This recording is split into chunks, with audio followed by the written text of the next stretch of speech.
안녕하세요. 저는 이제 환갑을 넘긴 60대입니다. 저는 혼자 수선집을 운영하고 있어요. 제가 하는 일이 종일 앉아서 바느질을 하는 것이다 보니 일 라디오를 많이 듣곤 하는데요. 저도 딸아이를 이혼시키고 썰맘에서 여러 사연을 들으며 많은 위로를 받았기 때문에 큰맘 먹고 이번엔 제 이야기를 들려드리려고 합니다. 저는 평범한 집안에서 자라 또 적당한 나이에 결혼했습니다. 그때까지만 해도 특별할 것 없었는데 하나 문제가 있었다면 아이가 생기지 않았다는 것이었어요. 결혼한 지 10년이 되어서야 딸아이를 품에 안았으니까요. 하지만 이게 웬일인가요? 딸아이가 겨우 돌이 될 무렵 남편이 갑자기 세상을 떠나버리고 말았습니다. 교통사고였죠. 그때부터 저는 제 딸을 위해서 이악 물고 살았어요. 물론 여자 혼자 몸으로 딸을 키우려니 힘든 일이 없었다고 하면 거짓말이겠죠. 힘들고 거친 시간이었지만 시간은 그래도 가더군요. 그렇게 악착같이 모은 돈으로 작은 수선집을 열었습니다. 고맙게도 제 딸아이는 밝게 잘 자라주었어요. 신경도 제대로 못 써줬는데도 명문대학 합격증을 떡하니 내미는 딸아이의 모습을 보며 저도 제가 할 수 있는 최선을 다해 딸아이를 지원해줘야겠다 생각했네요. 등록금 신경 쓰지 말고 공부나 더 열심히 해. 너 아르바이트까지 하면 몸 상해. 등록금 정도는 엄마가 해줄 수 있어. 아니야, 엄마. 이제까지 엄마 고생 많이 했는데 나도 이 정도는 해봐야지. 안 그래도 용돈이며 책값도 많이 드는데. 걱정 마. 젊어 고생은 사서도 안 되잖아. 이렇듯 제 딸아이는 똑 부러지고 착한 아이였습니다. 그렇게 혼자 힘으로 졸업장을 따내고 꽤 큰 중견기업에 취업도 성공하면서 제 딸아이의 인생은 탄탄대로를 달리고 있었어요. 얼마나 대견했는지. 이제 좋은 짝만 만난다면 지금 당장 남편 뒤를 따라가게 되더라도 여한이 없겠다 싶었네요. 하지만 역시 열귀의 물속은 알아도 한길 사람 속은 모른다더니 사람 이름 모르는 거더군요. 제 딸아이가 데려온 사익감이 제 딸의 인생을 송두리째 바꿔놓을지를요. 어느 날이었나요? 가게 종종 와 수다를 떨고 나던 동네 미용실 여자가 슬쩍 저를 떠보더군요. 근데 자기 딸내미 연애하나 봐? 뭔 소리야, 연애라니. 대학 다닐 때도 남자친구 한번 안 사귀고 공부만 하던 앤데. 아니야, 내가 한두 번 본 게 아니라니까. 어떤 남자가 동네 입구에서 자기네 딸내미를 내려주더라니까. 아주 공주님 모시듯 차 문까지 열어주고 애지중지하더만. 우리 딸을? 확실해? 아, 그렇다니까. 내가 한두 번 본 거면 이런 말도 안 해. 분명 이 집 딸내미야. 차가 꽤 좋은 외제차던데 남자도 훤칠하게 잘생겼어. 요즘 거의 매일 보이던데 자기도 몰랐던 거야? 오늘 한번 물어봐. 그 이야기를 듣고 나니 그럴 때가 되었다 싶으면서도 딸아이가 누구를 만나는지 너무나 궁금해지기 시작했습니다. 사실 모른 척하는 게 맞다 싶으면서도 사람 마음이 어떻게 그렇게 되나요? 아이가 퇴근하기를 기다려 참지 못하고 바로 물어봤죠. 너 혹시 만나는 사람 있니? 매일 이 동네까지 데려다 준다며? 누구야, 응?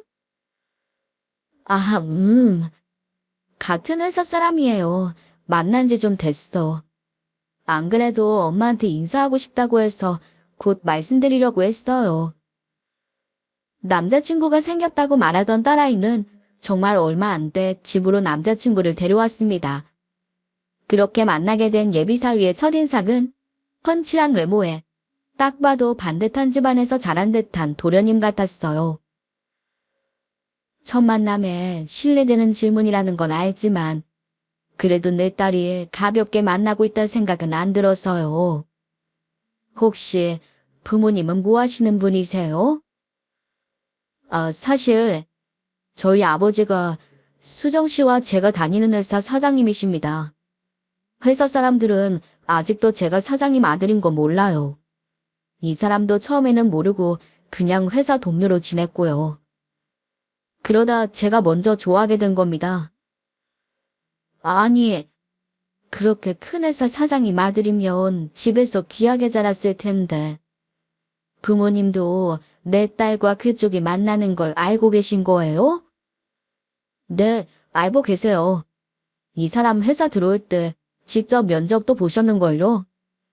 저희 관계를 아시고도 인성도 바르고 일도 잘한다고 제게 칭찬하셨어요. 저를 안심시키는 사이에 말해도 저는 걱정을 안 할 수가 없었습니다. 그도 그럴 것이 딸아이가 다니는 회사는 이름만 들으면 웬만한 사람들이 다 알 정도로 꽤 규모가 있는 회사였기 때문이었어요. 회사 사원으로 마음에 드는 것과 며느리로 마음에 드는 것은 다른 일이잖아요. 집안의 차이가 커도 너무나 컸기 때문에 덜컥 겁이 나기 시작했습니다. 그래서 마음에 굳게 먹고 그 청년에게 말했습니다. 솔직하게 말할게요. 우리 딸을 좋게 봐주시는 건 감사하지만 그것과 이건 다른 문제 아니겠어요? 결혼이라는 것이 둘만 하는 게 아니라 두 집안이 엮이는 거잖아요. 솔직히 집안 차이가 너무 많이 나다 보니 이건 힘들지 않나 싶네요. 나는 괜히 딸아이 보내서 마음고생 시키고 싶지 않아요. 어머님, 그건 걱정하지 마세요. 저희 부모님도 이미 다 알고 계세요. 그리고 이 사람 직원으로서뿐 아니라 제 짝으로 더 마음에 들어 하세요. 어머님이 걱정하시는 그런 일 절대 일어나지 않을 테니 걱정 안 하셔도 돼요. 자신만만하게 대답을 하는 것이 정말일까 싶었지만 둘의 결심은 이미 확고해 보였습니다. 그렇게 딸의 결혼은 일사천리로 진행이 되었죠. 상견례 자리의 분위기도 나쁘지 않았습니다. 어쩜 이렇게 혼자 따님을 훌륭하게 키우셨어요. 정말 대단하세요. 말씀만이라도 그렇게 해주셔서 감사하네요. 혹시 부족한 부분이 보이시더라도 예쁘게 잘 봐주시면 감사하겠어요. 아, 무슨 그런 말씀을 다 하세요. 부족한 게 어디 있어요. 저는 보자마자 얼마나 예쁘고 좋던지. 어디 모자란 부분을 찾으려고 해도 찾을 수가 없을 정도예요. 오죽하면 저희 집 양반도 아들에게 잘했다고 칭찬을 했겠어요. 진짜 저희가 며느리 복은 있는 것 같다고 했다니까요. 그래서 말인데요, 사돈. 결혼식은 저희가 알아서 추진해 좀 하면 어떨까요? 제가 다니는 절이 있는데 거기 스님이 길이를 뽑아주셨는데 그게 바로 다음 달이에요. 좀 빠르다는 건 알지만 제 욕심으로는 제일 잘 산다는 날짜에 예쁜 며느리 얼른 데려오고 싶어요. 네? 다음 달이요? 결혼 날짜는 원래 여자 쪽에서 잡는다는 거 알긴 하는데요. 조금만 양해해 주시면 어떨까 해서 이렇게 부탁드려요. 대신 결혼에 대해 일체 신경 안 쓰셔도 됩니다. 장소며 모든 비용이며 전부 저희가 알아서 하려고 생각하고 있어요. 이렇게 이쁘게 잘 키운 딸 치시는데 저희가 오히려 절을 해야 할 입장이잖아요. 마음은 감사한데 저도 조금 갑작스러워서요. 부탁드릴게요, 사돈. 제가 예전부터 정말 의지하고 믿는 스님이 아이들 사주보고 뽑아주신 날짜예요. 그날에 결혼하면 평생 금슬 좋은 부부로 아들, 딸 많이 낳고 건강하고 부유하게 잘 산다고 합니다. 그러니 제가 어떻게 솔깃하지 않겠어요. 그렇게 해주시면 안 될까요? 사부인이 저렇게까지 간곡하게 말씀을 하시니 저도 하자는 대로 따를 수밖에 없었습니다. 저는 사준이 저민이 하는 것은 그리 믿지 않는 편이긴 했지만 그래도 그날 결혼하면 아이들 앞날에 좋은 일만 있다고 하니 마다할 이유가 없었네요. 이해해 주셔서 정말 감사해요. 사실 저희도 외아들이라 이것저것 결혼에 신경이 많이 쓰이네요. 사부인, 이번 결혼은 저희가 다 알아서 할 테니 사부인은 신경 전혀 쓰시지 않아도 되세요. 아니, 아무리 그래도 그렇죠. 저도 딸아이 시집 보냈는데 최선을 다해 할 수 있을 만큼 하려고 합니다. 아니에요. 제가 하고 싶어서 그래요. 제가 좋은 날에 제일 좋은 장소 잡아서 아이들 앞으로 정말 행복할 수 있도록 잘 준비해 볼게요. 형편 때문에 그런 거 아니니까 다른 생각은 말아주세요. 사부인이 결정하고 말하는 것에 대해 대기업 사장이라는 남편은 물론 사이마저도 아무 말도 하지 않았기 때문일까요? 사부인의 추진력은 굉장히 빨랐어요. 그렇게 결혼날이 다가왔습니다.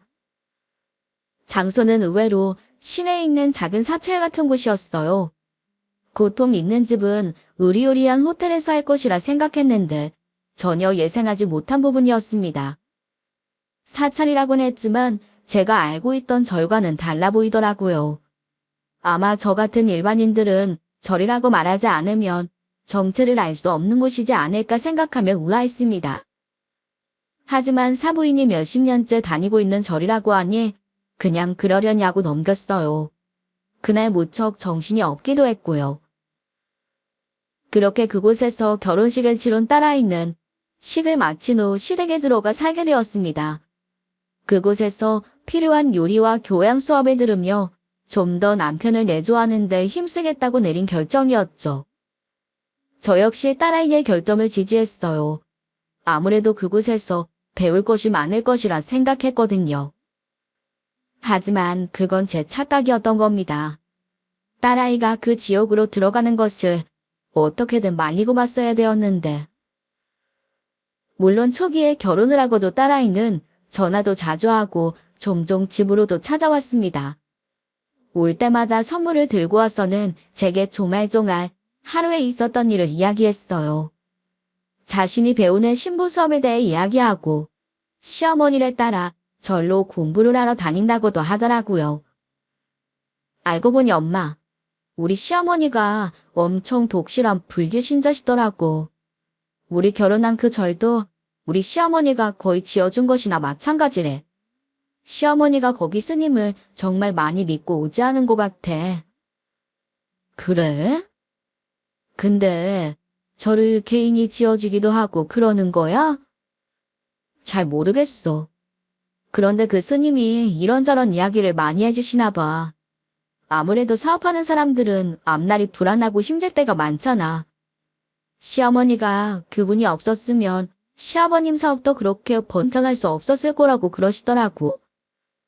그래서 나도 시어머니랑 일주일에 2번씩 같이 가서 불경 공부도 하고 기도도 드리고 와. 그래 뭐, 네가 잘 지내고 있다면 엄마도 좋다. 사돈 밑에서 잘 배우고. 우리 딸 야무지니까 잘할 수 있지? 알겠어요. 그러니까 내 걱정은 말고 엄마 건강관리나 잘해. 알았지? 이때만 해도 저는 제 딸아이가 정말 잘 지내는 줄로만 알았어요. 제가 걱정했던 딸아이의 시댁이 여느 집안과 다르지 않다고 생각하면서요. 그러던 어느 날이었을까요? 사부인에게 뜻밖의 전화를 받게 되었죠. 사돈, 잘 지내셨어요? 건강은 좀 어떠세요? 아이고, 사부인. 덕분에 잘 지내고 있어요. 제가 가끔 안부 인사도 드리고 했어야 했는데 이렇게 전화를 다 주시고 감사해요. 사돈, 다른 게 아니라요. 제가 사실 드릴 말씀이 있어서요. 저희가 시내에 건물이 하나 있는데 이번에 1층에 상가가 하나 나갔어요. 거기가 젊은 사람들이 많아서 유동인구도 많고 바로 앞에 백화점이 있거든요. 괜찮으시다면 그리로 가게를 옮기시면 어떠세요? 예? 갑자기 그게 무슨 말씀이세요? 사돈이 수선집을 하시잖아요. 백화점에서 산 고가의 우리는 고치고 싶은데 적당한 곳이 없어서 멀리 가는 사람들이 많아요. 그런데 사돈이 그 자리에 가게 여시면 엄청 잘 될 것 같아서요. 제가 위치를 보자마자 바로 여기다 싶더라니까요. 사돈, 저희 건물로 들어오세요. 진짜 사돈을 위한 장소예요. 아니, 말씀은 감사하죠. 그런데 그런 곳이면 가게세가 엄청난 곳일 텐데. 저 괜찮아요. 저는 그냥 여기서 조용히 장사하는 게 좋아요. 아, 사돈. 우리 사이에 섭섭하게 무슨 그런 말씀을 하세요. 제가 설마 사돈에게 월세 받자고 이렇게 전화드렸겠어요? 그런 걱정은 절대 하지 마세요. 정말 다른 사람 주기 아까운 자리라 그래요. 일단 와서 보세요. 보시고 말씀하세요. 이참에 만나서 식사도 좀 하고요. 저는 사부인의 성화에 자리에 나갈 수밖에 없었습니다. 사부인이 말한 가게는 그야말로 금싸라기 땅 한가운데 있는 가장 크고 가장 좋은 건물이었어요. 말 그대로 백화점 정문에서 나오면 바로 보이는 건물이었습니다. 약간 모퉁이이긴 했지만 그곳은 호떡을 팔아도 잘 될 자리였네요. 그런 자리를 선뜻 내어준다니 저는 도저히 받을 수 없다고 했죠. 하지만 사부인은 아이들의 결혼을 진행할 때처럼 확고했어요. 처음에는 마음도 너무 불편하고 이래도 되나 싶은 게 너무 미안한 마음이 들었는데 막상 가게를 옮기고 나니 또 너무 좋더라고요. 사람 마음이 그래서 간사하다고 하나 봅니다. 저는 더더욱 열심히 일을 하는 것이 사부인의 은혜를 갚는 것이라 생각하고 한동안은 일에만 파묻혔습니다. 딸아이가 시집을 가고 난 뒤 마음속에 알 수 없는 허전함이 있었는데 그것도 잊을 겸 한참을 가게를 옮기고 일을 하는 것에만 집중했어요. 그렇게 가게가 어느 정도 자리를 잡고 번창하게 되자 저는 사부인에게 다시 전화를 했네요. 사부인, 그동안 잘 지내셨어요? 다름이 아니라 사부인께서 좋은 자리 봐주신 덕에 저도 어느 정도 여윳돈이 생기기 시작해서요. 그동안 너무 감사하기도 하고 괜찮으시다면 다음 달부턴 제가 월세라도 입금을 하고자 하는데. 아휴, 괜찮아요, 사돈. 저는 사돈 가게가 잘 되는 것을 보는 것만으로도 마음이 좋아요. 그러실 필요 없습니다. 아니에요. 그래도 이건 도리가 아니죠. 저도 계속 마음이 불편해요. 그러니 받아주셨으면 좋겠어요. 여기 사무소 직원에게 물어보니 월세 받는 통장이 있던데 거기로 다음 달부터 월세 입금해 드릴게요. 저는 간절하게 부탁하면서 다음 달 월세를 입금했습니다. 하지만 놀라운 일이 벌어졌어요. 월세가 다시 되돌아온 것입니다. 오히려 300만 원이 더 보태어져서 말이에요. 저는 급히 사돈에게 연락을 했습니다. 그러나 사부인에게선 전혀 예상하지 못한 답변이 돌아오는 게 아니겠습니까? 사실은 사돈 계속 마음 불편해 하시는 것 같아서 미리 말씀 못 드렸는데 사실 그 가게 사돈 앞으로 명의를 옮겨 놓았어요. 미리 말씀 못 드려 미안합니다. 이제 그 가게는 사돈 가게예요. 그러니 월세 생각은 아예 안 하셔도 돼요. 자기 가게에서 자기가 장사하는데 월세 내는 사람이 어딨나요? 예? 이 가게가 제 이름으로 되어 있다고요? 이건 받을 수 없어요. 너무 과분해요. 게다가 300만 원이나 더 들어왔던데 이건 대체 무슨 돈인가요? 그건 보내주신 월세에 제가 좀 더 넣었습니다. 자식 장성해서 잘 키우셨으니 당연히 이제 용돈도 받으셔야죠. 그건 아이들이 주는 용돈이라 생각하고 신경 쓰지 마세요. 아니, 아무리 그래도 이건 아닌 것 같아요, 사부인. 이럼 제가 앞으로 어떻게 사부인 얼굴을 뵙겠어요? 월세 이야기는 안 할 테니 가겐 다시 원래대로 해주세요. 이제 못 물러요. 그리고 그것도 자식에게 받은 거라 생각하세요.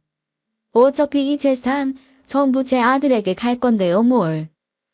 이게 아이들의 뜻이자 제 뜻이에요. 그러니 앞으로는 걱정 없이 편한 생활만 하세요. 사부인은 전혀 자신의 뜻을 굽힐 생각이 없어 보이더군요. 아니, 오히려 말이 통하지 않는다고나 할까요? 아무리 설득해도 요지부동이었습니다. 저는 답답한 마음에 딸아이에게 전화를 했습니다만 딸아이에게서 돌아오는 답변도 사돈과 다르지 않았습니다. 괜찮아, 엄마. 원래 우리 결혼할 때부터 엄마한테 용돈 드리려고 했어요. 근데 지금 집안의 돈 관리를 어머니가 다 하고 계셔. 그래서 어머니가 보내신다고 했어.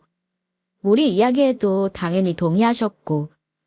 그러니까 편하게 받으세요. 그래도 그렇지. 누가 사돈에게 돈을 받니?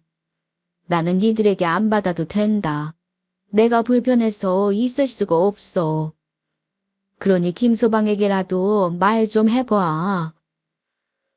우리 어머니가 결정하면 그 누구도 그 뜻을 못 꺾고. 어머니가 엄마 생각 많이 하셨나 봐. 이제 엄마도 장사는 소일거리로 하시고 편하게 지내세요. 남들이 보면 호강에 겨운 걱정이라고 할지도 모릅니다. 하지만 저는 뭐랄까 너무나 부담스럽고 찝찝하기만 했어요. 평생 동안 누군가에게 손 한 번 벌리며 산 적이 없었는데 원하지도 않는 돈이며 상가가 갑자기 뚝 떨어지니 말입니다. 무엇보다 저는 평생 철석같이 믿고 사는 신념이 하나 있습니다. 그건 바로 세상에 공짜는 없다는 것이죠. 아무리 며느리가 이쁘다 하더라도 아직 결혼한 지 1년도 안 되었는데 그 사돈에게 상가며 매달 돈 몇 배가 척척 안겨주는 것이 과연 정상이 맞는 것일까요? 저는 며칠을 머리를 싸매고 끙끙대다 이런 고민을 친구에게 털어놓기도 했습니다. 진짜 며느리가 너무 좋다 보니 그 사돈도 혼자 있는 너한테 마음이 쓰여서 그런 걸 수도 있잖아. 그리고 같은 여자로서 홀로 딸을 키워온 네가 치근했나 보지.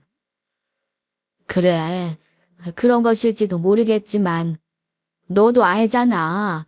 오히려 있는 사람들이 괜히 있어? 주려면 차라리 우리 딸 명의로 바꾸던가 아니면 사위 명의로 바꾼 거라면 그러려니 하겠어. 근데 굳이 내 명의로 바꿔서 세금도 다 냈더라고. 호의가 너무 지나친 것 같아. 용돈은 그러려니 하더라도 굳이 부동산을 왜 줬을까? 세상에는 마음씨 후한 부자도 있나 보지. 우리가 이제껏 봐왔던 사람들은 애매하게 있는 사람들이라 그랬던 거 아닐까? 너무 찜찜하게만 생각하지 마. 딸내미도 사랑받으며 잘 살고 있다며. 아님 수정이가 그만큼 잘하면 되지. 그렇긴 한데 아무래도 난 뭔가 불안하고 느낌이 좀 그렇다. 애초에 가게를 옮기는 게 아니었어. 아무리 우겨도 끝까지 버티는 거였는데. 엄마가 이러고 있으니 우리 딸이 어디에 기라도 피겠니? 내가 족쇄가 된 것 같아. 딸을 팔아 넘긴 것 같고 마음이 좀 그러네. 에이, 딸을 팔아 넘겼다니. 무슨 말을 그렇게 해? 일단 딸내미 어떻게 사는지 잘 지켜봐. 별탈 없이 잘 살면 된 거지. 지금까지 별 문제 없다며? 그렇긴 한데 요즘은 얼굴 보기도 힘들어. 무슨 일이 그렇게 바쁜지 영 시간 내기가 힘들다고만 하네. 그래서 더 마음이 안 좋아. 그렇습니다. 사부인께 건물을 받은 뒤 딸과 종종 통화를 하긴 했지만 얼굴 본 지는 몇 달이 넘어가고 있었어요. 그동안은 가게를 옮기고 달라진 환경에 적응하랴 가게에 집중하느라 잠시 딸 생각에 소홀하기도 했고 딸아이가 바쁘다고 해서 저 역시 그러려니 했던 것입니다. 그렇게 전화를 받지 못하는 날들이 이어지다가 간간이에 다시 걸려오던 전화도 끊겨버렸던 것이죠. 심란한 마음에 사위에게 연락을 해보기도 했지만 사위는 그저 대수롭지 않게 대답하더라고요. 아, 장모님. 아마 수정이 저희 어머니 따라 절에 가서 그럴 거예요. 요즘 저희 임신 준비하면서 수정이가 많이 심란한 것 같더라고요. 저희 어머니랑 그곳에서 같이 기도하고 식사도 하고 오는 것 같던데. 아무래도 절밥이 조미료도 안 쓰고 건강에는 좋으니까요. 일단 제가 저녁에 집에 가면 장모님께 꼭 전화 드리라고 하겠습니다. 별일은 없이 잘 지내고 있으니 걱정하지 마세요. 하지만 그날 끝끝내 딸아이에게서 전화는 오지 않았습니다. 그리고 마침내 결국에는 사위도 제 전화를 받지 않는 지경이 되었네요. 그렇게 안달복달 혼자 속을 끓이며 시간을 보내다 보니 어느덧 한 차례 계절이 바뀌어 있더군요. 문득 딸아이의 얼굴을 못 본 지 반년이 다 되어버린 것입니다. 도저히 견딜 수 없었던 저는 주섬주섬 짐을 쌌습니다. 딸아이에게 줄 영양제며 사이가 좋아하던 반찬을 몇 가지 챙겨 무작정 집을 나와 딸아이가 있을 사돈 집으로 향했죠. 그런데 막상 집 앞에 도착하고 보니 여간 망설여지더군요. 주책 맞은 친정엄마가 무작정 이렇게 찾아가면 딸에게 피해를 주는 건 아닐까 하고 말이죠. 그렇게 으리으리한 집 앞에 서서 한참을 망설이고 있는데 제 또래의 한 아주머니가 집으로 다가오더니 저를 보고 말을 걸었습니다. 누구세요? 누구신데 남의 집 앞에 계세요? 아, 저 이 집 며느리 엄마예요. 딸이랑 너무 연락도 안 되고 얼굴 본 적도 오래되어서 이렇게 무작정 찾아왔네요. 어머, 작은 사모님 어머니시라고요? 그럼 연락도 없이 오신 거예요? 맞아요. 오늘은 내 딸 얼굴을 좀 꼭 보고 가야겠어서요. 이 문 좀 열어주세요. 아주머니는 불안한 표정으로 주위를 둘러보더니 망설이며 대문을 열더군요. 아, 이젠 저도 모르겠네요. 이 집 작은 사모님은 2층에 있으니 올라가 보세요. 제가 문 열어줬다곤 하지 마시고요. 좀 있으면 큰 사모님 오실 시간이니 서두르세요. 뭔가 낌새가 이상했어요. 불길한 예감이 들더니 가슴이 마구 뛰었습니다. 저는 거침없이 집으로 들어가 급히 2층으로 올라갔습니다. 집 2층에는 올라가자마자 큰 거실이 있고 벽에는 커다란 불상 같은 기괴한 그림이 걸려 있었어요. 그리고 그 그림 앞 거실 맨바닥에는 앙상한 여자 한 명이 엎드려 알 수 없는 소리를 중얼대며 기도 같은 것을 하고 있더군요. 초라한 옷에 삐쩍 마른 그 여자는 엎드려 신음인지 말인지 분간이 되지 않는 것들을 연신 내뱉었습니다. 그리고 그 여자를 알아본 그 순간 저는 뒤통수라도 얻어맞은 것 같은 충격을 받고야 말았네요. 수정아, 수정이 맞지? 수정아 엄마야. 이름이 불린 제 딸은 움찔하더니 바로 뒤를 돌아보았어요. 엄마? 엄마가 어떻게 여기에? 엄마, 여기 계시면 안 돼요. 얼른 돌아가세요. 하지만 저는 그 뒤에 일어난 모습에 더욱 경악하고 말았습니다. 딸아이는 엎드린 채로 몸을 일으키려 했지만 힘이 없는지 픽픽 쓰러지기만 하더군요. 그러다 안 되겠는지 엉금엉금 겨우겨우 기어서 제게 다가오기 시작했죠. 이게 무슨 일이야? 이게 도대체 어떻게 된 거야?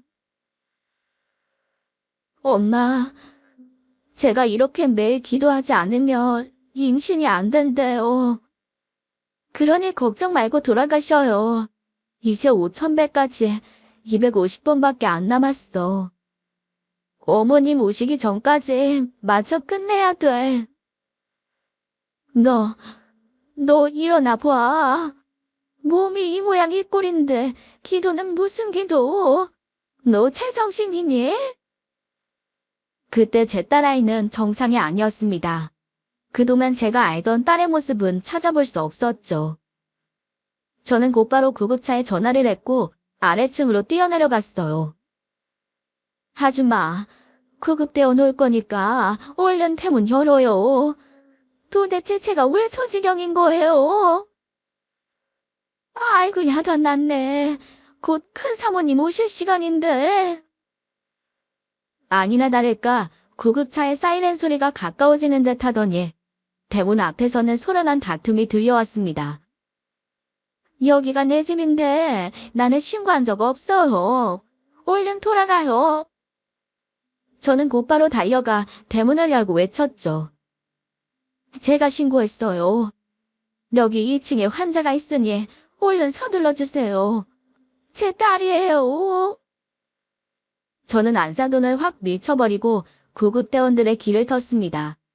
그리고 주저앉은 안사돈은 저를 보고 눈을 시퍼렇게 떠더니 고운 색을 드러내기 시작했죠. 아니, 이게 다 무슨 일이에요?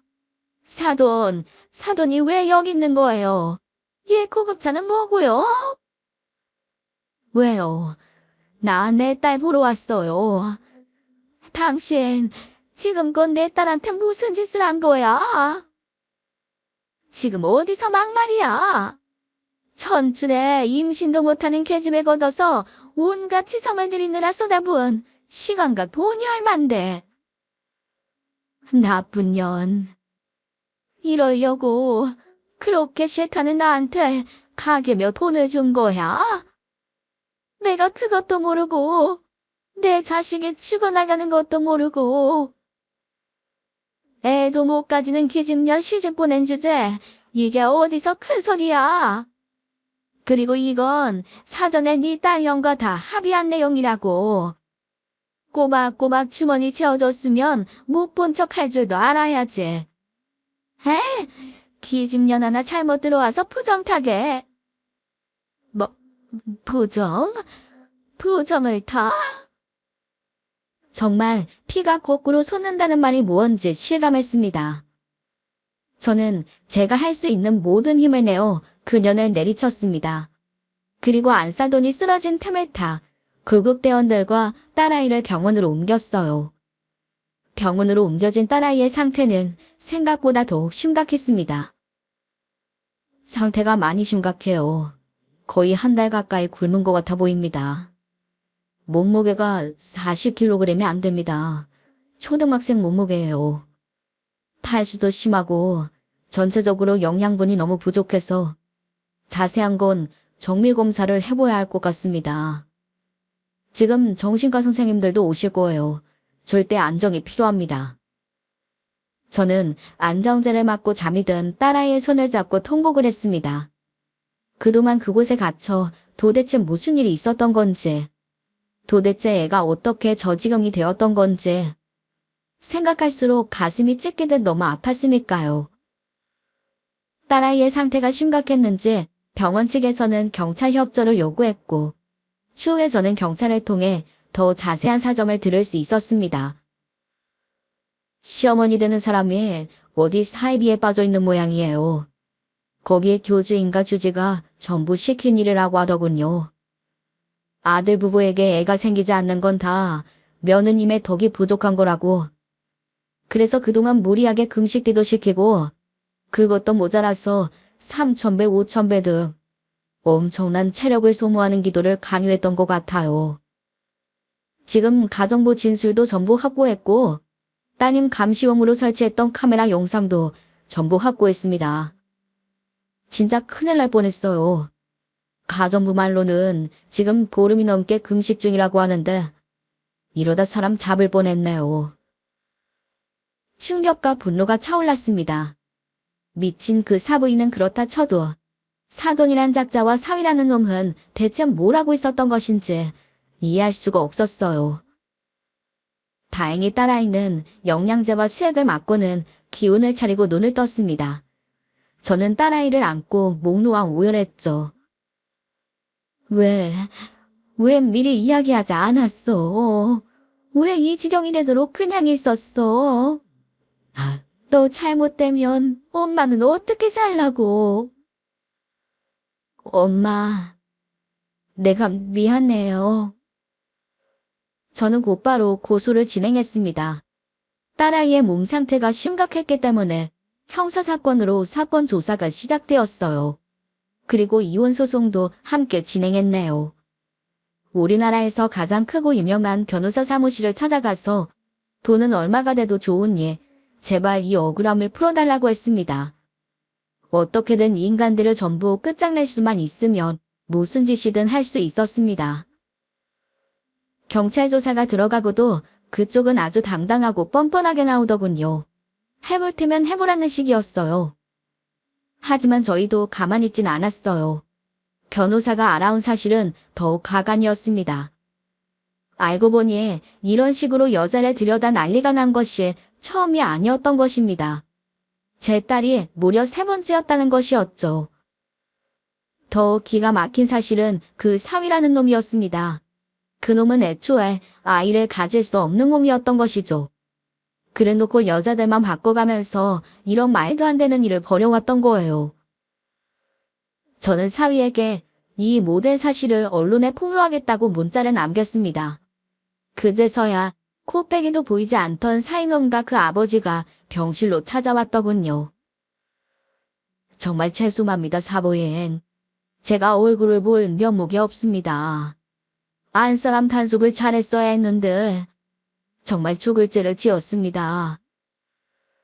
저는 그 인간의 얼굴에 그 인간들이 사온 과일 바구니를 던져버렸습니다. 죄송?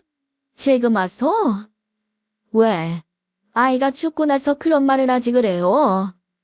단속? 단속을 하려면 애를 이 지경으로 만들게 전에 했어야 할 거 아니야. 당장 나가요. 당신들이랑은 할 말 없으니까. 사이라는 놈은 아예 제 바지가랑이를 붙들려고 하더군요. 장모님 용서해 주세요. 어머니가 너무 성격이 강하시고 고집이 세셔서 저와 아버지도 어떻게 할 도리가 없었어요. 이렇게까지 할 생각은 아니었습니다. 설마 저희가 이 사람을 어떻게 하려고 했겠어요? 제발 화 푸시고. 장모? 여기 네 장모가 어디 있어? 당장 썩 꺼져. 그동안은 코빼기도 안 보이더니 이제야 찾아와서는 이게 다 뭐하는 짓거리야? 너를 그렇게 믿고 또 믿었는데 그래서 내 딸을 맡긴 건데 이게 다 너 때문이잖아. 애초에 애도 못 가지는 게 다 네 놈 탓인데 그걸 알면서도 사람이 이 지경이 되는 걸 보고만 있어. 이 짐승만도 못한 놈들.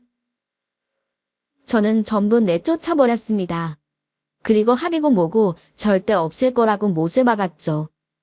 그동안 제 딸을 이 지경으로 만들면서 제게 돈을 던져주며 낄낄댔을 걸 생각하니 도저히 참을 수가 없었어요.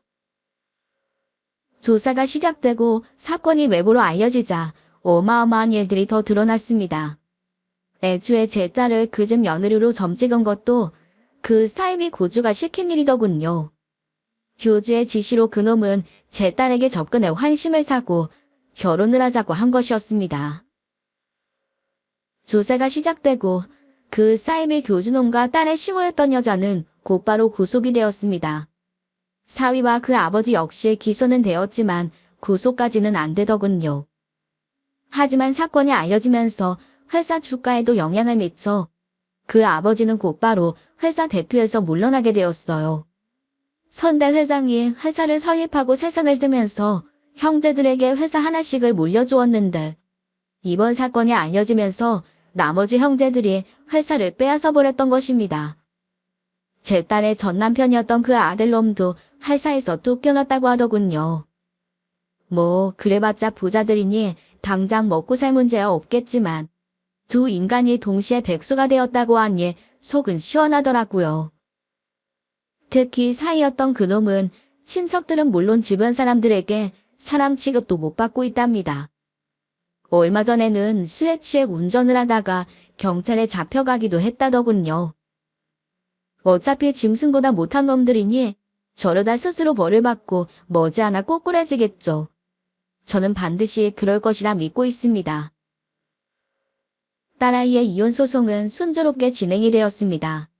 위자료와 피해보상 금액도 넉넉하게 챙겼어요. 하지만 몸과 마음의 상처가 너무 깊은 탓에 당분간은 정신과 치료를 오래 받아야 합니다.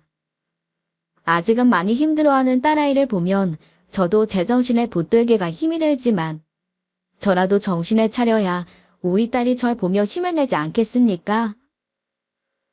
저는 상상도 못할 불행을 2번이나 겪었습니다. 갑자기 남편이 세상을 떠나면서 딸과 함께 세상에 버려졌고 제 인생의 전부였던 딸을 끔찍하게 잃을 뻔했습니다. 하지만 모든 고통에도 반드시 끝은 있고 또 살다 보니 웃을 날도 생기더라고요. 죄를 지은 사람들은 언젠가는 벌을 받고 또 열심히 살다 보면 그 보답이 생기듯이 말입니다. 사실 이런 이야기를 이렇게 꺼내보는 것이 처음이라 떨리기는 하네요. 그래도 제 이야기를 듣고 조금이라도 위로가 되셨기를, 그리고 힘든 길을 헤쳐갈 용기를 얻으셨길 바랍니다. 그래서 나중에는 저처럼 그래도 오늘 잘 보냈구나, 참 잘 살았구나 하며 웃을 날을 맞으시길 바라겠습니다. 사연 끝까지 들어주셔서 감사드리며 늘 건강하시고 행복하세요.